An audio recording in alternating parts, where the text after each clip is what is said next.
I've wanted to tell this story for so long and I figured this was the perfect place. Apologize if the spelling and grammar aren't amazing. I've written this out in one sitting and don't have the energy to edit. When I was about 10 years old, my dad got a new girlfriend, Lauren. Lauren was an evil monster. When I first met her, she was lovely and friendly. I quickly liked her. But over the years, everything went downhill fast. It started small. Lauren would steal my things, then deny it. Of course, everyone believed her. She'd tell me that my dad loved her more than me and that if she wanted to, she could click her fingers and he'd never see me again. She read my diary, then told everyone what I'd written. She reported me to the RSCPA for abusing my animals. After a couple of years she had my dad beating me. She would constantly tell my dad how bad I was and encourage him to hurt me. After a while he'd always snap and end up doing what she wanted. There are so many more things she did, but you get the picture. My dad and Lauren separated when I was about 16 years old, but they had a house together still. It was around this time, as a suicidal, miserable teenager, that I decided I'd get even. I spent months on my plan, and this is what I did. I wanted Lauren's entire life to fall apart all at once, so everything had to be perfectly timed.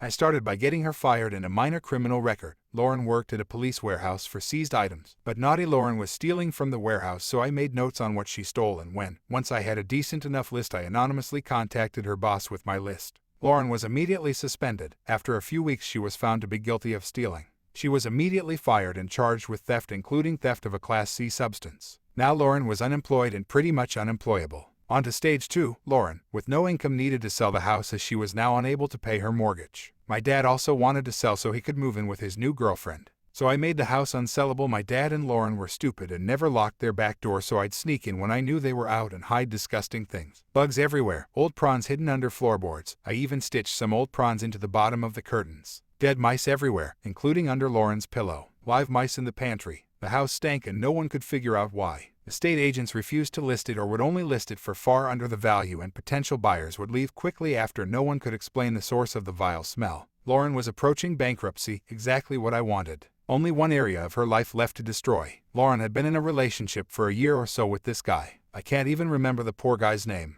We'll call him John. Well, Lauren was cheating on John, and with his own father of all people. Poor John proposed to Lauren. He needed to know who she really was. One day when Lauren had John's dad over, I got in the house via the unlocked back door. I grabbed her mobile, which she'd left in the kitchen. I texted John from her phone pretending to be Lauren. I told him I was sick and asked him to come over. Of course, good old John rushed over. I unlocked the front door and texted him letting him know to let himself in as I was in bed sick. I left and hid around the area. The drama was intense. Lauren and John's dad half naked chasing after John in the street, screaming, crying. I think John might have even punched his dad before driving off. Obviously the relationship was over, and John's dad even ditched her in an attempt to get his son's forgiveness. So Lauren was alone, broke, unemployable, facing charges and about to be bankrupt. Sadly, I don't know how the story ends. I cut contact with my dad around that time, and thus my connection to Lauren was gone. I do remember my dad mentioning her being suicidal right before we stopped speaking, so in my eyes my goal was achieved. I didn't need to see the fallout anyway. Just knowing what I'd achieved was more than enough for me. And that's the story of how I got revenge. Writing it out, I realize how unreal it sounds, but that's the whole story.